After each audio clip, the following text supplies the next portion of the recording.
So I don't know if you saw what happened to Dave over at Sassafras Valley this past week. What happened is far more important to Shopsmith users than anything I can say about the lathe duplicator. So watch this as I take the duplicator off, and then we'll walk through what could have been done to prevent this.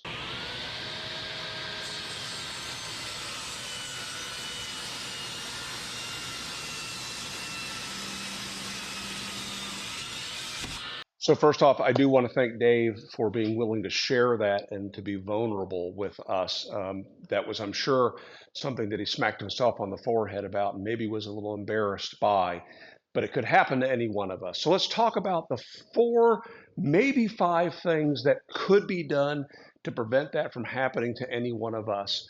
The first and foremost lesson is to do the 5-point safety check every time you turn your machine on or before you turn your machine on. What are those 5 points we want to check? We want to check to make sure our table is at the angle we expect it to be and that we lock the table tilt lock. We want to drop down and lock the carriage. We want to lock the height of the table, get the blade exposed at the depth that we want, and then to lock that in place. We want to make sure the headstock is locked. I'm looking over here right now. My headstock's not locked. And then we want to make sure the quill is locked. The quill is what the blade is mounted on, and we can't have that blade moving while we're cutting. Those 5 points should be checked every time. Whether you're using the lathe, the drill press, the boring machine, the disc sander, do the 5-point safety check before you flip the switch on. You can add, depending upon what function you're performing, you can add other things to that. My table saw, I always put my upper saw guard on, unless I'm making a cut like Dave was making. So that's point number two. Some people might think, well, gee, why wasn't he using a saw guard? Well, because he didn't intend to be doing a through cut. And unless you're doing a through cut, you can't use your upper saw guard. However, you can. There is something available from Shopsmith called a riving knife. It is a separate piece that replaces the upper saw guard, and you could use that whenever you're making a non-through cut. Now, had Dave's table dropped while using a riving knife, the board, in all likelihood, would have been raised up with the blade. Might have still had a kickback, might have still had a problem, but the riving knife will help. A riving knife will also prevent your stock from binding up if you happen to have some green or some forces built up in your wood that you weren't expecting as you're cutting. Having a riving knife will help. Again, something you can pick up from Shopsmith.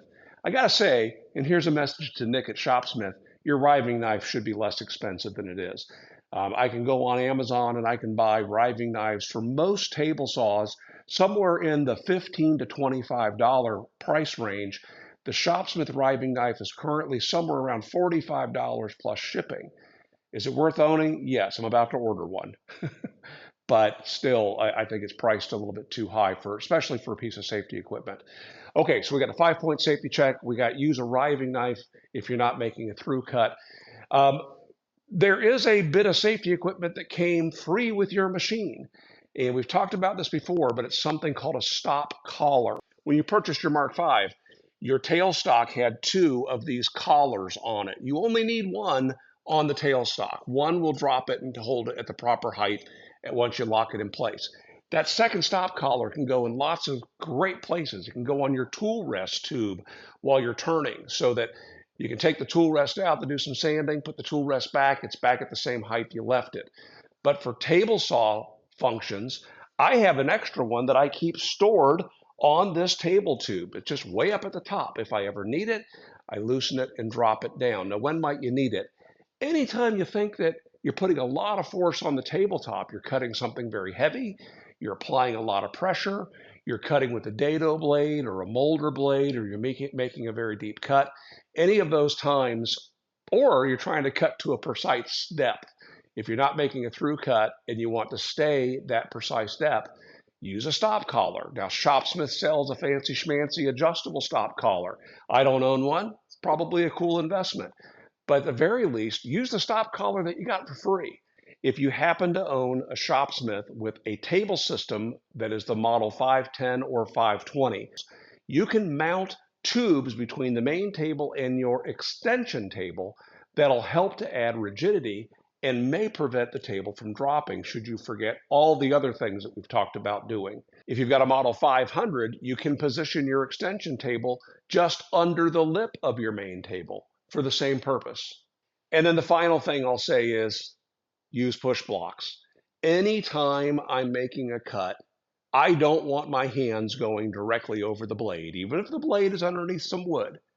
If I intend for that dado blade to stay under the wood, I hope it does. But just in case, I always use a push block if I'm going to run my hand over the blade.